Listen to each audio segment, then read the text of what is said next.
Nepali राजदूतावासले रोमानियाको बुकारेस्टमा March 11 देखि 15 सम्म सञ्चालन गर्ने राहदानी घुम्ती सेवा सम्बन्धी अत्यन्त जरुरी सूचना।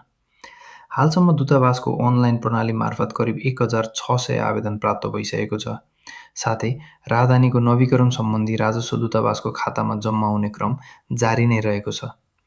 दूतावासले आवेदक कुन मितिमा आउने र कतिजना आवेदन एक दिनमा प्रोसेस गर्ने जानकारीको लागि तयारीमा रहेको हुँदा अझै पनि फारम भर्न छुट्नु भएको अथवा राजस्व नबुझाउनु भएको तथा घुम्ती सेवाको लागि रेजिस्टर गर्नुभएको छैन भने तुरुन्तै गर्न अनुरोध गरिन्छ।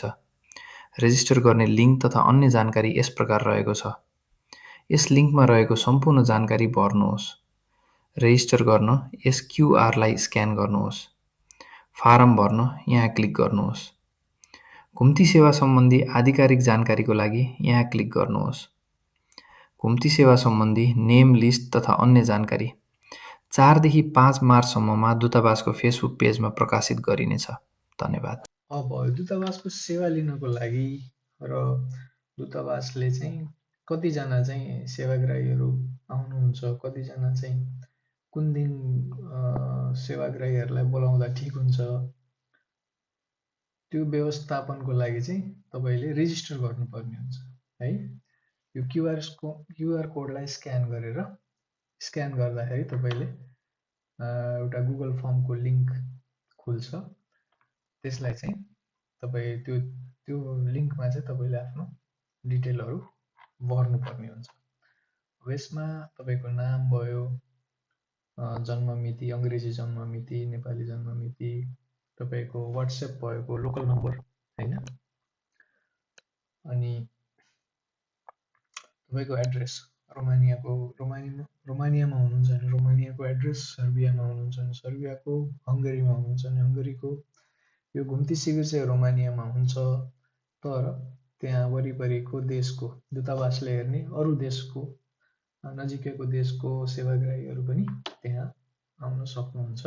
त्यो नोटिस चाहिँ हेर्नु है, कुन कुन देश तोकिएको छ, त्यो देशको लागि मात्रै हो है। र नेपालको एड्रेस, तपाईँको अहिलेको पासपोर्टको नम्बर, तपाईँले लिन खोजेको सेवाको प्रकार, रिन्यू मात्रै गर्ने हो कि तपाईँले हराएर रिन्यू गर्नु थाल्नु हो भने यसमा क्लिक गर्नुहोस्।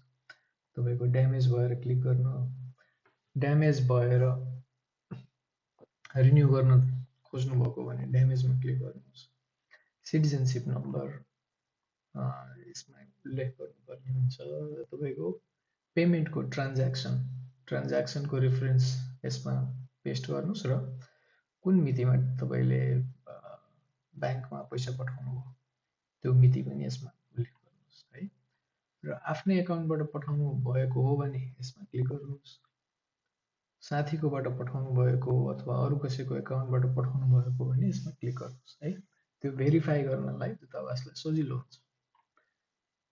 अनि आफ्नो रेफरेन्स पनि राख्नुपर्ने हुन्छ है। तपाईँको नाम र पासपोर्ट नम्बर चाहिँ तपाईँले राजस्व पठाउँदाखेरि